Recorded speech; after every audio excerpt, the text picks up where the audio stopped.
শ্রীগুরু জয়। নমস্কার বন্ধুরা, আমি রাখি চলে আসলাম আজকে আবার একটা নতুন ভিডিও নিয়ে।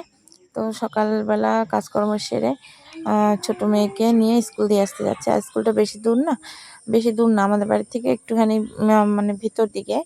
তো গ্রামের ভিতরে স্কুলটা।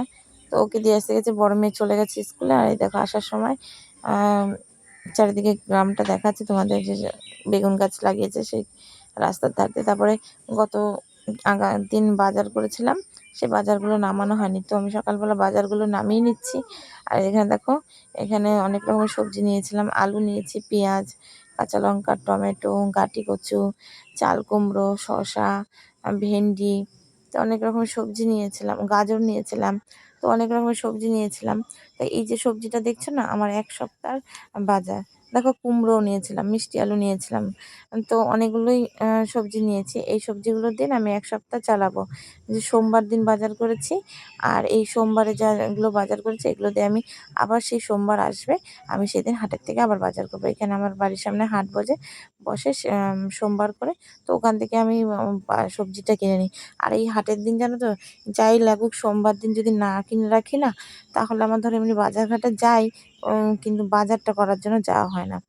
তো এখানে সবজিগুলো আমি গুছিয়ে নিচ্ছি সকালবেলা। কাজকর্ম তো আগেই বললাম সেরেছি। আর দেখো গন্ধরাজ লেবুগুলো না এত সুন্দর গন্ধ বেরোচ্ছে, আমি একটু আবার খুঁটে দেখলাম, এত সুন্দর গন্ধ বেরোচ্ছে। আর জানো, দুদিন পরেই না আমার এই দেখো সবজিগুলো না পচে গেছে। জানি না, কুমড়োটা, মিষ্টি আলুটা আর গাজরগুলো না একদম পচে গেছে। মানে এত কষ্ট লাগছে যে খাইনি এগুলো। এক সপ্তাহের বাজারটা এনে রাখি তো। তো এই দেখো কুমড়োটা রাখলাম, তো কিন্তু জানো তো 2 দিন পরে আমার পচে গেছে কুমড়োটা। সেদিন আমি 2 দিন খাইনি। আর এই দেখো এই দিনকে আমি, পরের দিনকে আমি যেদিন সবজিটা গুছাচ্ছি ওই দিনই আমি রান্না করেছিলাম ভেন্ডি। তো ভেন্ডি জানো তো, দেখো এখানে 5 টাকার ভেন্ডি, কিন্তু জানো কতগুলো ভেন্ডি। এবার একা মানুষ কতটা খাবো? কিছুটা খাবো, মানে কিছুটা ভাত রান্না করবো, আর বাকিটা না ফেলে দেবো কচি না থাকলে। কারণ ভেন্ডি জিনিসটা না টাটকা টাটকাই খাওয়া যায়। আর এগুলো সব আমাদের পাড়ার চাষবাস করে, তাদের থেকেই নেওয়া হয়। তারাই মানে হাটে বসে। আর এই যে বাঁধাকপিটা নিয়েছিলাম, এটাও দেখো মনে হচ্ছে বেশি দিন থাকবে না। যাই হোক, বাঁধাকপিটা ও সবজিগুলো গুছিয়ে রাখলাম। এখানে লঙ্কার বোটাগুলোও ছাড়িয়ে রাখবো। তারপর দেখো রান্না বান্না করে এসে আমি বলছি কাঠের জালে রান্না করে নিলাম। আর এই দেখো দুপুরে রান্না করেছিলাম ভাত। আর 2 দিন ধরে একটু ঘরের মোটা চালের ভাত খাওয়া হচ্ছে। এগুলো ঘরে থাকা চালগুলো রান্না করছি। আর এই যে শাশুড়ি দিয়ে গেছে ছোট মাছের চচ্চড়ি। আর এই যে দেখো ভেন্ডি ভেজেছি, মাছের ডিমে 2-3টে ভাজা রেখেছি।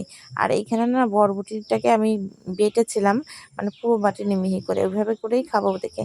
আর এখানে দেখো গাছের কটু ঘাটি কচু দিয়ে এই মাছের ডিম দিয়ে রান্না করছে। দেখেছো আমার না কথা কীভাবে আটকে যায়, আমি না ভালো করে ভয়েস দিতে পারি না। যাই হোক, যেভাবেই পারি এইভাবেই তোমাদের সাথে ভয়েস দিয়ে আসছি। আশা করি আরও ভালো চেষ্টা করবো। তারপরে ভাতটা দেখো, এটা কিন্তু আমার জন্য বেড়ে নিয়েছিলাম। তারপরে খেয়ে দিয়ে না একটু শুয়েছি। তো ধরো গ্যাসটা নেই তো অনেক দিন ধরে, ঠিক মতন আমার বিকেলে চা খাওয়া হয় না। তো হচ্ছে আমি না শুয়েছিলাম, আমার ছোটো মেয়ে এসে ডাকছে, বলছে মা ওঠো। আমি যে কী হয়েছে বল, আমি এখন উঠবো না। বলছে না ওঠো না, তুমি দেখো। দেখছি আমার ছোটো মেয়ে চা আর হচ্ছে বিস্কুট নিয়ে এসেছে। আমি বলছি কেন? বলছে দাদু বানিয়ে দিয়েছে, তুমি খাওনি। সত্যি আমার শ্বশুরমশাই মাঝে মাঝে চা করলে কিন্তু আমার জন্য পাঠিয়ে দেয়। তো কী যে ভাল লাগছে, এই খুশির খবরটা তোমাদের না দিলে ভাল লাগতো না, তাই এই কারণে আমি দিলাম। যে মাঝে মাঝে শ্বশুর শাশুড়ি কিন্তু চা করে আমাকে দেয়, আমি দেই, কিন্তু হচ্ছে এই যে শ্বশুরের হাতে চা করে পাঠিয়ে দেওয়া, এটা কিন্তু বেশ একটা ভালো লাগে। তো রাতে আর কোনো ভিডিও নেয়নি। তারপরের দিন দেখো সকালবেলা, এই দেখো সকালবেলা উঠে পড়েছি। উঠেই মেয়ে স্কুল যাবে করেই ম্যাগি বানাতে গেছিলাম, কিন্তু মেয়েকে আর পাঠাইনি, কারণ খুব পরিমাণে বৃষ্টিটা থামছিল না। ভোর রাত থেকেই হচ্ছিল, কিন্তু স্কুল যাওয়ার টাইমটা প্রচণ্ড পরিমাণে বৃষ্টি নামছিল। তো ওদের ম্যাগিটা খেতে দিয়ে আমি বাদবাকি সকালের কাজগুলো সেরে নিলাম। এবার কাজ করতে গিয়ে না পুরো ভিজে গেছিলাম, কারণ কলে যেতে হচ্ছে, বারবার জল আনতে হচ্ছে, বাসন মাজা। এবার বাইরের কাজগুলো তো আর ঘরে বসে করা যাবে না, ছাতা নিয়েও করা যাবে না। এবার সব কাজগুলো সেরে আমি স্নান করে নিয়েছি। স্নান করে দেখো পুজো দিয়ে নিয়ে এইবার বাদবাকি কাজগুলো সারবো, রান্নাবান্নাগুলো সারবো। ওরা যেহেতু স্কুল যায়নি, তো একটু লেট করলেও আমার অসুবিধা নেই। আর বড় মেয়েটার শরীরটা ভালো না, আর জ্বর এসছে। এই সকালবেলা করে স্কুল যায় তো, এই সেই গরম লাগে দেখে চান করে, আর এই যে ঠান্ডা গরমটা থেকে জ্বর এসে পড়েছে। যাই হোক, ও এখনও হচ্ছে শুয়ে রয়েছে একটু, আমি শুয়ে থাক। ছোটোটা উঠেও পড়তে বসেছে, আর ও শুয়ে রয়েছে। যাই হোক, তারপর দেখো এই যে বাইরের পরিবেশটা দেখো, বৃষ্টিতে কী অবস্থা। এই দেখো এখন একটু বৃষ্টিটা কমেছে, সারা রাত ভরে বৃষ্টি হয়েছে। আর এই দেখো আমার উঠানে না কি পিছল হয়ে যায় বলার মতো না। আমি যে কি সাবধানে হাঁটি তোমাদের বলে বোঝাতে পারবো না। আচমকা যদি কেউ আমার উঠানে আসে না, হেঁটে আসে না, সে একটা বিপদ ঘটে যাবে। আর এই দেখো ছোটটাই পড়াটরা করে এই যে বৃষ্টির জলে একটু পাড়াবে, এতক্ষণ বেরোতে দেয়নি। আর এখন ওর খুব ইচ্ছে করছে যে বাইরে বেরোবে। যাই হোক দেখো ওই পাশ থেকে আবার রাস্তায় চলে গেল। আমি আবার বললাম একটা বেগুন ছিঁড়ে নিয়ে আয় গাছ থেকে। ও বললো পারবো না, মানে ওই পাশ দিয়ে আর বেগুন খেতে ঢুকবে না, ভিজে যাবে তার জন্য। তারপর যাই হোক দেখো, আর এই যে দেখো উনুনটা ভিজে গেছে দেখে আমি খুলে দিয়েছি। আর এটাকে রান্না করা যাবে না, যেহেতু এটা ভেঙে আবার নতুন করে বানাবো, এই জন্য খুলে দিয়েছি।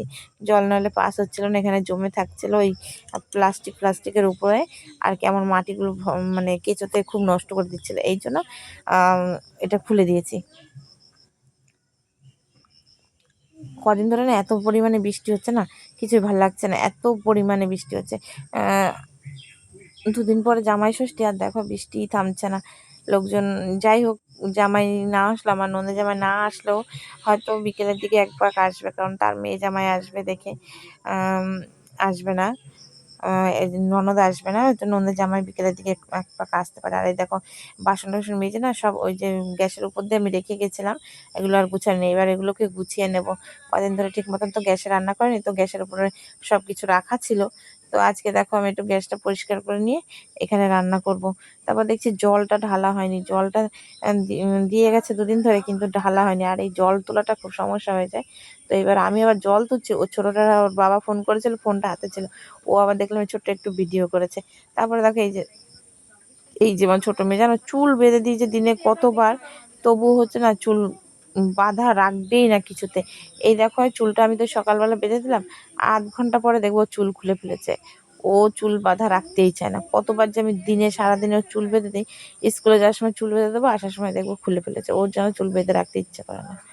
আর এত চুলগুলো বড় হয়ে যায় না, আর বড় বড়ই ছিল, এই তো কিছুদিন হলো কেটে দিয়েছি। আবার দেখো বড় হয়ে গেছে, আবার একটু ছোট করে দিতে হবে। সামনের চুলগুলো প্রচন্ড বড় হয়ে গেছে, তাও দিচ্ছে না কাটতে, বলছে না পরে কাটবো। কিন্তু না, চুলগুলো খুব বড় হয়ে গেছে, এবার একটু ছেটে দিতে হবে। ছোট মানুষ তো, মাথা ভরা গাদানো চুল, এই জন্য চুল না কেটে দিলে হয় না। নিজে তো এখনো যত্ন করতে শেখেনি, আর আর এরকম চুল বেঁধে রাখতে দেয় না। এই জন্য ওকে সবসময় ছোট ছোট ছোট করেই রাখি চুলগুলো। তারপরে দেখো চুলটা বেঁধে নিয়ে এবার আমি রান্না বসাবো, চা খাবো। তারপর দেখো এই যে চাটা খেয়ে না আমি একটা, আবার দেখো বৃষ্টিটা পড়া শুরু হয়েছে, টিপটিপ করে কিন্তু বৃষ্টি পড়ছে। তাহলে আমি একটা গাছ থেকে বেগুন ছিঁড়ে নিয়ে এসে বেগুন দিয়ে বেগুনি করব। আর মেয়ে বলছে যে খিচুড়ি করো, আর ডিম ভাজো, আর হ্যাঁ কিছু একটা করো, হয়ে যাবে, মানে খিচুড়ি খাবে। তা আমি দেখলাম খিচুড়ির সাথে বেগুনি বানাবো, গাছ থেকে তাহলে দুটো টাটকা বেগুন ছিঁড়ে নিয়ে আসি। তো দুটো বেগুন ছিঁড়ে নিয়ে আসলাম। আর না আমার খুব পটল দিয়ে পকোড়া খেতে ইচ্ছে করছিল, তাই আমি 2-4টে পটলেরও পকোড়া বানিয়েছিলাম। দেখো কি সাবধানে টিপে টিপে যাচ্ছি, এত ভয় হয়ে গেছে। টিপ টিপ করে, ছাতা নেওয়া যাবে না, এই জন্য টিপ টিপ করে পড়ছে দেখে আমি গামছা মাথায় দিয়ে বেগুনগুলো ছিঁড়তে গেলাম। আর ওই পাশটায় হয়েছে যে বেগুনগুলো, এই পাশের গাছগুলোতে আমার সবে ছোট ছোট। বৃষ্টি পেয়ে গাছগুলো দেখো এখন সুন্দর হয়েছে। আরে দেখো, তোমরা কে কে কুমড়ো শাক খাবে বলো, আর লাউ শাক খাবে, চলে আসো আমাদের বাড়িতে। দেখো আমি একা কত খাবো, খেয়ে তো শেষ করতে পারছি না। মেয়েরাও তো ভালো খায় না শাক পাতা।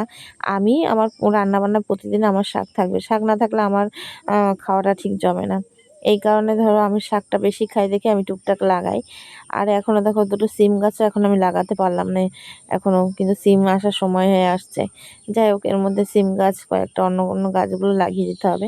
আর এই দেখো দুটো কচি কচি বেগুন ছিল না, বেগুনগুলো একটু বড় হতো, কিন্তু এর থেকে বড় ছিল না, তার জন্য এই ছোট দুটোই ছিঁড়ে নিয়ে আসলাম। আর দেখো কি টিপে টিপে আসছি আমি, তার মানে কতটা পিছল বুঝতে পারছো তো। এবার সবজিগুলো কেটে নেব, সবজিগুলো কেটে নিয়ে রান্নাটা জোগাড় করে নিয়ে রান্নাটা বসিয়ে দেব। কারণ ছোটরা বলছে মানে সকালে আর কিছু করিনি, একবারে খিচুড়িটা খাবে দেখে এখানে দেখো বেসনটা গুলে নিয়েছি। তোমরা কি কি দাও, আমি আমার মতন করে গুলে নিয়েছি। এখানে চাল আর ডালটা ভিজিয়ে রেখেছিলাম। আর এখানে দেখো এই যে বেগুনটা আমি কেটে নিয়েছি, অনেকগুলোই হয়েছে। বাবা মাকে কটা দিয়ে এসেছিলাম গরম গরম ভেজে। আর এই দেখো পটলটাকে পকোড়া করব দেখে এরকম করে পাতলা পাতলা করে কেটে আমি ফালি করে লবণ দিয়ে মাখিয়ে রেখেছিলাম, তাহলে জলটা বেরিয়ে যাবে পটলের থেকে। তারপরে দেখো এই যে রান্না বসিয়ে দিয়েছি। খিচুড়িটা হয়ে গেছে, আমি এখন শুধু সোমবারটা বাকি। এখানে দেখো ভাজাভাজি চলছে, পটল ভাজাটা চলছে। তারপরে আমি হচ্ছে এগুলো ভেজে নামাই। তার মাঝখানে আমার বাড়ির লোক ফোন করেছে, মানে আমার কর্তামশাই। তাই ফোনে কথা বলছিলাম, হেডফোনটা কানেই রয়েছে। আর যে তারপর দেখো খিচুড়ি রান্না হয়ে গেছে।